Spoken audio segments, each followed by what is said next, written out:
8 minutos después de nuestro divorcio, mi ex dijo que no quedaba nada por dividir, así que tomé a mis hijos, sus pasaportes y las pruebas directamente al JFK. Sonrió cuando lo dijo. Ese es el detalle al que sigo regresando. No las palabras en sí, aunque las palabras ya eran lo suficientemente devastadoras, sino la sonrisa, pequeña, ensayada. La sonrisa de un hombre que ha ensayado este momento tantas veces en privado que hacerlo en público ya le resulta fácil. 8 minutos después de que se finalizó el divorcio, Bradley Bennett me miró al otro lado de la mesa de conferencias y dijo: realmente ya no queda nada por dividir, Sarah. Creo que ambos lo sabemos. 10 años, 2 hijos, una frase. Luego se levantó, abotonó su saco Tom Ford color carbón, el que le regalé para su cumpleaños número 40, y salió de la sala de conferencias de Harrison y Cole sin mirar atrás. Su abogado, un hombre llamado Philip Graves, que cobra $1,400 la hora y se viste como si ya hubiera ganado, lo siguió sin hacer contacto visual con nadie de mi lado de la mesa. Afuera del edificio, las cámaras estaban esperando. Lo sé, porque mi abogado, el señor David Harrison, tenía su teléfono boca arriba sobre la mesa y ambos vimos la transmisión en vivo. Bradley Bennett, 51, director ejecutivo de Bennett Capital Group, atravesando las puertas de vidrio de un edificio de oficinas en Manhattan hacia una fresca tarde de noviembre, con su mano apoyada en la parte baja de la espalda de una mujer llamada Tiffany Aldworth, quien era radiante, rubia y visiblemente embarazada, de un modo que se notaba perfectamente en las fotos. El pie de foto bajo la transmisión en vivo decía: la familia Bennett da la bienvenida a un nuevo capítulo. Planeado, todo planeado. La fecha del divorcio, las cámaras, el pie de foto, el ángulo de su mano en su espalda, todo programado como una junta directiva, coreografiado como un comercial. Me senté en la sala de juntas con mi blazer color camello, las manos entrelazadas sobre la mesa, y no lloré porque 3 semanas antes me había prometido a mí misma que no le daría a esta sala las lágrimas para las que fue diseñada. El señor Harrison deslizó una carpeta por la mesa sin decir una palabra.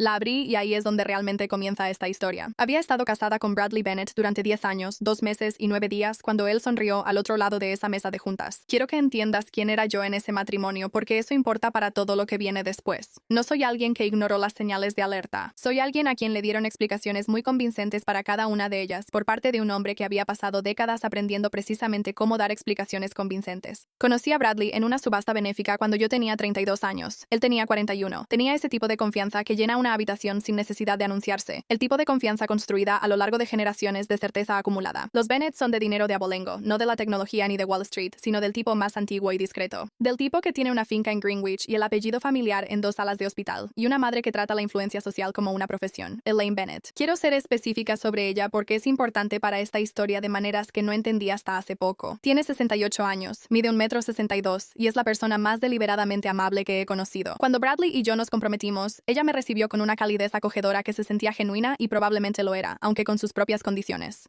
Ella organizó nuestra despedida de soltera en Greenwich Estate. Mandaba flores cada año en nuestro aniversario. Llamaba en los cumpleaños de los niños sin falta. Y durante 3 años, los últimos 3 años de mi matrimonio, los años en los que todo se desmoronaba a mi alrededor de manera silenciosa y metódica, ella me miraba con un tipo particular de lástima que ahora entiendo no era simpatía, sino una forma de manejar la situación. Un apretón de mano en cenas tranquilas. No es tu culpa, Sarah. Estas cosas son complicadas. Has sido una madre maravillosa. Las cosas que ella estaba manejando, el hecho de que Bradley y yo no habíamos podido tener un tercer hijo. Teníamos a Connor, que ahora tiene 9 años, y a Madison, que tiene 7. Después de Madison intentamos durante 3 años tener otro embarazo que nunca llegó.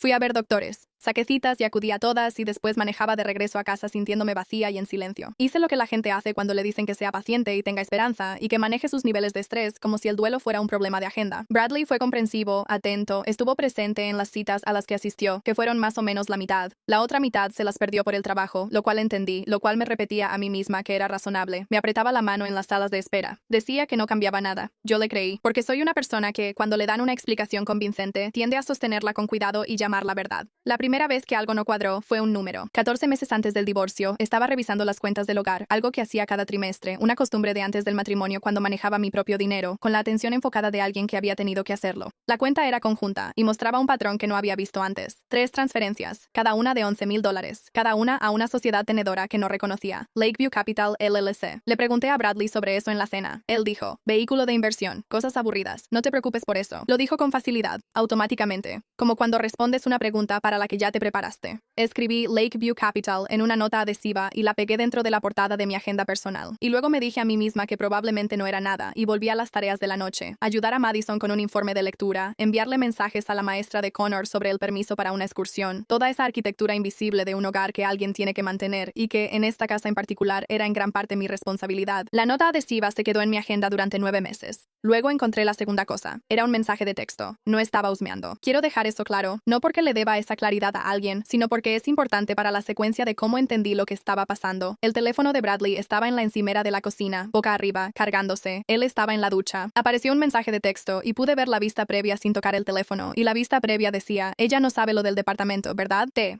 La letra T. Me quedé parada en mi cocina a las 7:43 de la mañana en calcetas, sosteniendo una taza de café con ambas manos, y leí esa vista previa del mensaje hasta que la pantalla se oscureció. T de Tiffany, a quien todavía no conocía por nombre, cuyo nombre no sabría hasta más tarde, pero de quien sabía en ese momento, a las 7:43 am en mi propia cocina, que era real. Dejé la taza de café, fui al dormitorio y le pregunté a Bradley cuando salió de la ducha si había algo que necesitara decirme. Él preguntó a qué me refería. Le dije que había visto un mensaje. Su expresión cambió de forma rápida y controlada. Un reinicio, casi imperceptible, el reajuste de un hombre que sabe cómo ganar 30 segundos. Luego dijo: es de una colega. Estoy firmando conjuntamente un contrato de arrendamiento con ella como inversión. Debí habértelo mencionado. Lo siento. Una colega. Un contrato de arrendamiento. Una inversión. Le pregunté: ¿por qué? ¿Cómo se llama? Tiffany, dijo él. Tiffany Aldworth. Lo dijo sin dudar. Ofreció el nombre como un acto de transparencia, como si no tuviera nada que ocultar a alguien que no tenía nada que descubrir. Debí haber tirado de ese hilo en ese momento, lo sé. Pero el hilo estaba atado a algo que aún no estaba lista para desenredar. Así que lo dejé y me alejé, y pasé 2 meses más creyendo o fingiendo creer que en cierto punto son prácticamente lo mismo. La conversación que tuve con mi terapeuta en enero es a la que sigo regresando cuando trato de entender cómo me quedé tanto tiempo en la apariencia de un matrimonio que se había convertido en una cáscara vacía. La doctora Miriam Voss tiene un consultorio en el Upper West Side y 23 años de experiencia en terapia con enfoque informado por el trauma. Ella tiene 61 años, cabello plateado, y habla en voz baja, sin ser dulce, precisa, de la misma forma en que un bisturí es preciso. Había estado viéndola durante 8 meses cuando entré a su consultorio y le dije: creo que mi esposo está teniendo una aventura. Y ella dijo, con las manos entrelazadas en su regazo y el rostro completamente inmóvil: dime qué sabes y qué solo sientes. Le conté lo que sabía, las transferencias, los mensajes de texto, el nombre, el departamento que puede que exista o no, confirmado, inversión, colega. Ella preguntó: ¿qué sientes? Que me han manipulado. Le dije, muy cuidadosamente durante mucho tiempo. Ella asintió. ¿Qué necesitarías saber para dejar de ser manipulada? Fui a casa y llamé a David Harrison. David Harrison tiene 55 años, es socio en Harrison y Cole y ha ejercido derecho familiar y sucesorio en Nueva York durante 28 años. Tiene una reputación de ser minucioso, casi obsesivo, y una tranquilidad en los momentos difíciles que he aprendido a reconocer como la calma particular de alguien que nunca se sorprende por el comportamiento humano, sin importar lo feo que sea. Su asistente legal, una mujer llamada Joyce, quien ha trabajado con él durante 16 años y a quien le estaré agradecida por el resto de mi vida, es la persona que en realidad encontró Lakeview Capital LLC dentro de las 48 horas posteriores a mi primera reunión con David. Era una empresa fantasma, incorporada en Delaware. Administrador único, Bradley Arthur Bennett, establecida 31 meses antes, lo que significaba que Bradley la había estado construyendo en silencio mientras yo iba a citas de fertilidad, llevaba a los niños a la escuela y manejaba una casa para un matrimonio del que él ya estaba planeando su salida. 3 cuentas, 12 transferencias, en total, $460,000. Todo de nuestros bienes matrimoniales conjuntos. David me miró desde su escritorio y dijo: esto es ocultamiento financiero. Podemos trabajar con esto. Yo pregunté: ¿qué más hay? Eso depende, dijo él, de hasta dónde quieras llegar. Hasta el final, respondí. Salió de manera tranquila. Me sorprendí a mí misma. Abrió un cajón y deslizó la tarjeta de un investigador privado, Raymond Chu, 12 años en investigaciones corporativas y familiares, anteriormente en la unidad de delitos financieros del NYPD. Ya está informado, dijo David. Puede empezar el lunes. Raimundo Chu se movía de manera silenciosa y rápida. En 3 semanas, documentó el condominio en Manhattan, una unidad de 2 recámaras en el piso 34 de un edificio en Tribeca, comprado 14 meses antes, a nombre de Tiffany Reese, el apellido de soltera de Tiffany Aldworth, financiado por una transferencia de Lakeview Capital. Documentó cenas en 12 restaurantes diferentes en un lapso de 5 meses. Documentó un fin de semana en Montauk en febrero que Bradley me había dicho que era un retiro para clientes. También, en el transcurso de su documentación, obtuvo una información que ninguno de nosotros había estado buscando. Se la entregó a David, David la leyó, luego me llamó y me pidió que fuera a la oficina. Cuando me senté, deslizó una sola hoja por el escritorio, un resumen de un informe médico, no el documento completo, que requería una citación judicial formal para obtenerlo, sino una referencia secundaria en una carta entre 2 médicos, uno de los cuales había tratado a Bradley. Lo leí una vez. Lo leí de nuevo. Bradley Arthur Bennett había recibido un diagnóstico hace 22 meses que confirmaba que necesitaba una intervención médica avanzada para poder ser padre biológico de un hijo. Una condición que, en ausencia de tratamiento, hacía que la concepción natural fuera prácticamente imposible. Hace 22 meses, mientras yo estaba sentada en salas de espera, mientras me sacaban sangre, revisaban mis niveles, mapeaban mi ciclo y monitoreaban mis niveles de estrés, mientras Elaine Bennett apretaba mi mano en la cena y me decía que no era mi culpa. mientras Bradley asentía con simpatía y decía que estas cosas toman tiempo, que él lo sabía. Él llevaba casi 2 años sabiéndolo que el problema de fertilidad no era mío. Él se había sentado a mi lado en los consultorios de los doctores con ese conocimiento guardado dentro de él y permitió que cada cita, cada examen, cada mes de silencioso dolor reforzara la idea de que yo era la que no podía darle a esta familia lo que necesitaba. Y luego encontró a una mujer que podía dárselo de otra manera. Mis manos, cuando levanté la vista de la página, estaban completamente quietas. Eso me asustó más de lo que lo habría hecho el temblor. Hay una especie de quietud que ocurre cuando algo tan grande pasa a través de ti que tu cuerpo deja de procesarlo en tiempo real. El embarazo, dije. David asintió con cuidado. El embarazo de Tiffany. Todavía no tenemos evidencia médica confirmada, dijo, pero dado el momento y el diagnóstico, no es de él. Lo dije en voz baja, en la quietud de la habitación. Eso sería consistente con la evidencia médica que tenemos, dijo David. Quiero contarte sobre el acuerdo porque es la parte de esto que todavía me deja sin aliento cuando pienso en ello demasiado directamente. David lo obtuvo a través de la investigación de Raymond, un documento privado firmado 16 meses antes entre Tiffany Aldworth y Elaine Bennett. No Bradley y Tiffany, Elaine y Tiffany. Un contrato real. A cambio de presentar públicamente a un niño como el heredero biológico de Bradley, satisfaciendo así los términos de un fideicomiso familiar que requería un heredero masculino de tercera generación dentro de la línea de Bradley para que la herencia completa se otorgara. Tiffany Aldworth recibiría $20 millones, una propiedad en Manhattan y una influencia continua a través de la administración del fideicomiso del menor. $20 millones, un departamento en Manhattan, el condominio en Tribeca, ya entregado aparentemente como un adelanto de buena fe, y la influencia, el acceso, el lugar en la mesa que Elaine Bennett había determinado que yo era demasiado independiente, demasiado cuestionadora, demasiado estructuralmente inconveniente para ocupar a largo plazo, siempre y cuando proporcionara un niño. Ese era el lenguaje en el acuerdo. No parido, no criado, proporcionado como un servicio, como un entregable. Me senté en la oficina de David con ese documento en mis manos, y pensé en cada cena donde Elaine me había mirado con su compasión controlada y convertida en arma, y entendí que su lástima nunca había tenido que ver conmigo. Se trataba de su arquitectura, su plan, el edificio que estaba construyendo y la persona que necesitaba sacar de ahí. Pensé en Connor, de 9 años, que en ese momento estaba en la escuela creyendo que su familia seguía intacta. Pensé en Madison, de 7 años, que me había preguntado 3 días antes de firmar el divorcio si aún podía tener su fiesta de cumpleaños en nuestro departamento, y algo que había estado creciendo silenciosamente en mí. En mí, algo esencial, finalmente innegable, se volvió completamente, permanentemente frío. La firma del divorcio fue el 14 de noviembre a las 10 de la mañana. Llegué con David. Bradley llegó con Philip Graves y 2 asistentes legales, y con la energía particular de un hombre que considera que el resto de su agenda del día es más interesante que la cita actual. Fue agradable, profesional. Preguntó por Connor y Madison con la calidez ensayada de un hombre que ha aprendido a fingir sentimientos familiares cuando se le pide. Respondí normalmente. Mantuve mi expresión controlada. Hice una breve pausa. Si quieres más historias como esta y de mejor calidad, mi Spotify está enlazado en la descripción. Firmé donde me pidieron que firmara. Bradley dijo, realmente ya no queda nada por dividir, Sarah. Creo que ambos lo sabemos. Se fue. David deslizó la carpeta por la mesa. La abrí. Primera página, Lakeview Capital, LLC. Documentación completa de transferencia, $460,000. Segunda página, el condominio de Tribeca, título de propiedad. Precio de compra, fuente de financiamiento. Tercera página, el acuerdo privado entre Tiffany Aldworth y Elaine Bennett. Sus firmas al final, fechado 16 meses atrás. Y en la parte trasera de la carpeta, en un sobre médico sellado marcado como Anexo G, confidencial, el informe médico completo, obtenido mediante una citación judicial por los canales legales correspondientes. El diagnóstico de Bradley, confirmado, fechado hace 22 meses, con la anotación de que fue informado por escrito y que rechazó seguir el tratamiento recomendado. Rechazó el tratamiento. No quería un tercer hijo, quería un tercer heredero, producido por alguien más, atribuido a él, financiado por su madre, arreglado contractualmente y programado para coincidir con el descarte de la esposa que ya no era útil para el proyecto. Mi teléfono vibró, una alerta de noticias. La familia Bennett celebra un nuevo capítulo, la transmisión en vivo, la mano de Bradley en la espalda de Tiffany, luego el teléfono de David. Él leyó el mensaje y me miró. Presentaron una medida cautelar de emergencia. Saben que ciertos documentos no están contabilizados. No saben quién los tiene. Me miró fijamente. Tenemos una ventana de tiempo muy corta. Llamé al auto.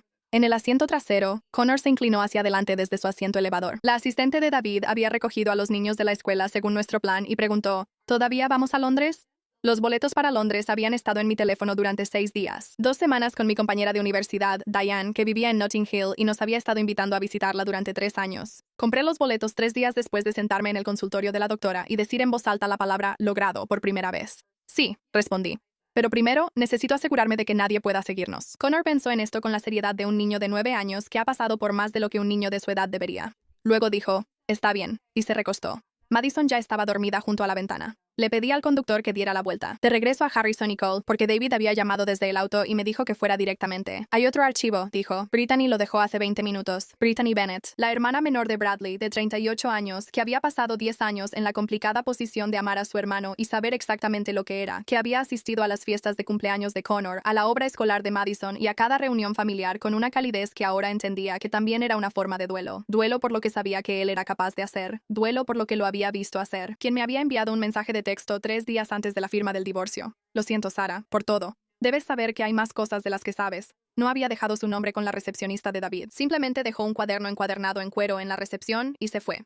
En la portada, con la letra de Bradley, 3 palabras. Sarah Exit Strategy. Lo sostuve con ambas manos y no lo abrí de inmediato. Me senté con el peso de eso, con el hecho de eso. El hecho de que mi esposo, en algún momento de la última década, había abierto un cuaderno físico, escrito mi nombre en la portada y comenzado a documentar un plan para sacarme de su vida con la misma atención meticulosa que le daba a las adquisiciones corporativas. Lo abrí. La primera entrada estaba fechada hace 4 años. 4 años. Connor acababa de cumplir 5. Madison acababa de aprender a andar en bicicleta. Yo creía que estaba en un matrimonio, preparando macarrones con queso un martes por la noche y riéndome de algo que dijo Madison. Y en algún lugar de esta misma casa, Bradley había estado tomando notas. Las entradas estaban organizadas. Clínico, proyecciones financieras, consideraciones legales, hitos de la línea de tiempo. Ese poco probable que se oponga agresivamente, emocionalmente evasiva bajo presión. Una nota sobre mi relación con mi propia familia, que es complicada, y cómo ese aislamiento podría ser aprovechado. Una nota cerca del final que decía simplemente, una vez que te dé a luz, proceder. La letra era ordenada y firme en todo momento. No era la letra de un hombre en crisis, la letra de un hombre ejecutando un plan.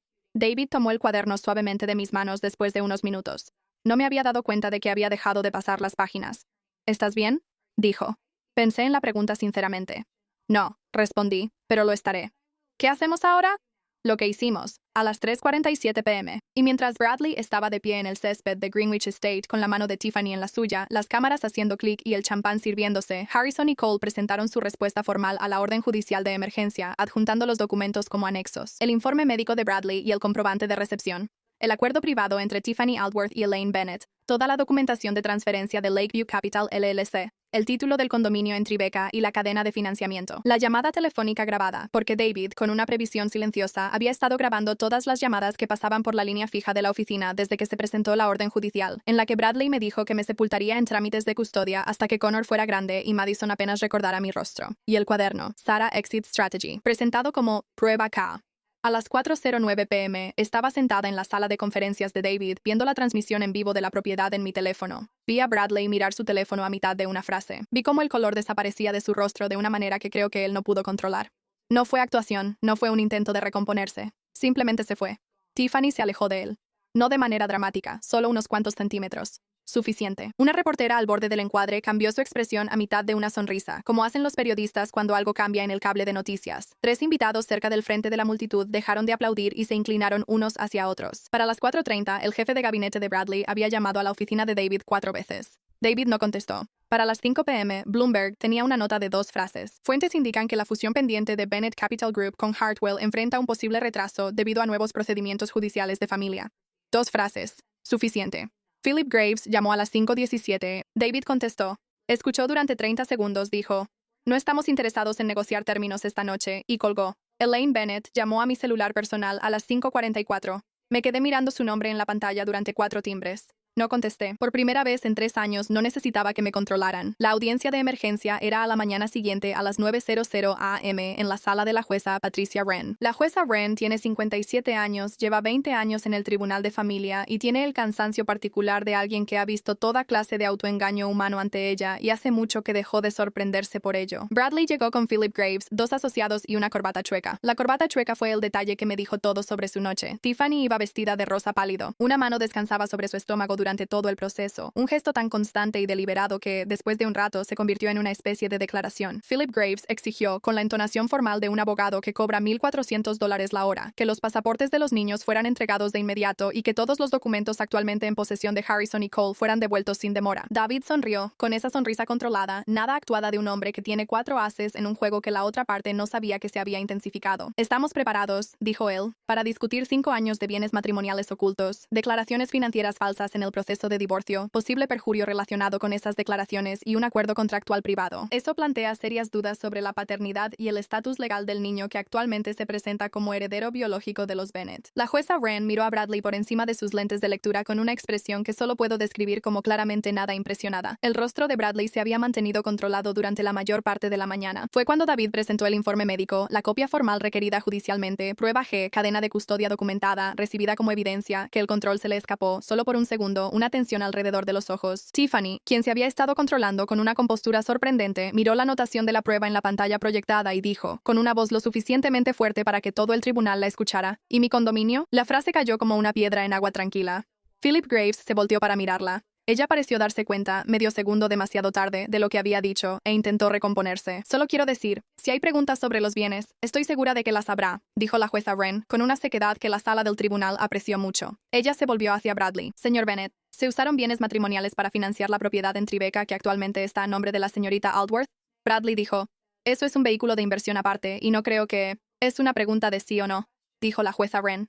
Él no dijo nada. Tiffany dijo en voz baja, girándose hacia él con una expresión que había perdido todo rastro de inocencia herida. Me dijiste que estaba en regla. La sala del tribunal quedó completamente, absolutamente en silencio. Ese silencio, 4 segundos, tal vez 5, fue el sonido de 10 años de arquitectura colapsando, de cada pieza cuidadosamente colocada cediendo al mismo tiempo. La ventaja de la fusión, el acuerdo contractual, la narrativa, la sonrisa al otro lado de la mesa de conferencias. Ya no queda nada que dividir, Sarah. Todo eso, en esos 4 segundos, convirtiéndose en escombros. La jueza Wren ordenó que los registros financieros de Bradley fueran congelados en espera de una revisión completa. Se requirieron judicialmente 5 años de transferencias. Todas las cuentas, personales, corporativas, la empresa pantalla Lakeview Capital LLC, bloqueadas. Ninguna de las partes puede mover un solo dólar sin la aprobación del tribunal. Miré a Bradley desde el otro lado de la sala del tribunal. Me estaba mirando de una manera en la que nunca me había mirado en 10 años de matrimonio, como si fuera una persona a la que debió haber tomado en serio. Como si apenas ahora, en este momento, a este costo completo e irreversible, estuviera entendiendo lo que realmente soy. La puerta al fondo de la sala del tribunal se abrió. Brittany Bennett entró, delgada, con un abrigo oscuro y un cuaderno de cuero apretado contra su pecho. Cruzó la sala con la calma deliberada de alguien que ha estado decidiendo hacer algo durante mucho tiempo y finalmente lo ha decidido. Llegó a la mesa de David, dejó el cuaderno, no miró a Bradley, me miró a mí, luego se dio la vuelta y salió. En la portada del cuaderno, con la letra ordenada y firme de Bradley, 3 palabras. Sarah Exit Strategy. La jueza Wren miró el cuaderno, miró a David, miró a Bradley, que se había puesto del color del papel viejo. Señor Harrison, dijo, supongo que querrá que eso se incluya como prueba. Sí, su señoría, dijo David. Prueba L. 6 meses después. Connor acaba de cumplir 10 años. Lo celebramos en la mesa de la cocina de Diane en Notting Hill con un pastel chueco que él y Madison decoraron ellos mismos. Y el perro de Diane se sentó debajo de la mesa todo el tiempo esperando migajas. Y me reí, de verdad me reí de verdad, más veces esa tarde que en todo el año anterior junto. No estamos en Londres de forma permanente. Regresamos. Los procedimientos legales lo requerían. Y sinceramente, Nueva York sigue siendo mi hogar. Pero necesitaba 2 semanas para respirar aire que no tuviera la arquitectura de Bradley, y las tuve. Y cambiaron algo fundamental en mi estructura celular que no creo que vuelva a ser como antes. La fusión con Hartwell colapsó. Los honorarios legales de Bradley son, según todos, considerables. Al parecer, Philip Graves se retiró del caso en marzo, citando diferencias estratégicas, lo que en lenguaje de abogados significa que su cliente dejó de ser honesto con él. Elaine Bennett no ha llamado desde el día de la celebración en la finca. No espero que lo haga. Tiffany Aldworth, cuyo acuerdo con Elaine fue presentado como prueba, cuyo departamento fue congelado en espera de una revisión financiera, y cuya actuación serena en la sala del tribunal finalmente se disolvió en un asunto civil separado relacionado con el incumplimiento del contrato privado. Salió por una entrada lateral en Greenwich Estate la noche del 14 de noviembre y, hasta donde sé, no ha sido fotografiada con Bradley desde entonces. El bebé nacerá en febrero. No sé los detalles. No me corresponde entender esa arquitectura. David sigue manejando los procedimientos formales. Me dice, de manera cuidadosa y sin adornos, que las cosas están avanzando. Yo lo tomo como una especie de poesía. La doctora Voss, a quien todavía veo los martes, me preguntó recientemente qué sentía cuando pensaba en el cuaderno. Sarah Exit Strategy, la letra, los 4 años, las anotaciones clínicas. Lo pensé de verdad por un momento. Aliviada, le respondí. Ella levantó una ceja. Porque significa que nada de eso tenía que ver conmigo, le dije. Durante mucho tiempo pensé que algo que hice, o que no hice, o en lo que fallé, era la razón. Pero el cuaderno existía antes de todo eso. Él ya estaba ejecutando una estrategia. Las estrategias no son personales, solo son planes. Hice una pausa. Y los planes pueden interrumpirse. Ella anotó algo. Luego ella levantó la mirada y dijo, ¿y cuál es tu plan ahora? Pensé en los boletos a Londres, el pastel de cumpleaños chueco, la corbata torcida, los 4 segundos de silencio. El rostro de Brittany cuando me miró al otro lado de la sala del tribunal. No era exactamente una expresión de disculpa, pero algo parecido, algo merecido. Pensé en Madison preguntando si aún podía tener su fiesta de cumpleaños. La va a tener el próximo mes. Pequeña. Sus 3 mejores amigas. Una temática de mariposas porque cambió de opinión 4 veces y terminó eligiendo esa. Yo misma voy a hacer el pastel. Probablemente me salga chueco. Está bien. Él planeaba borrarme tan completamente que hasta mis hijos olvidarían mi rostro. En cambio, me entregó todo lo que necesitaba para reconstruir desde los cimientos, en una carpeta, al otro lado de una mesa de conferencias, 8 minutos después de que se fue, convencido de que ya había ganado. Él todavía sonreía cuando salió de esa sala. Yo fui la que se quedó con la carpeta.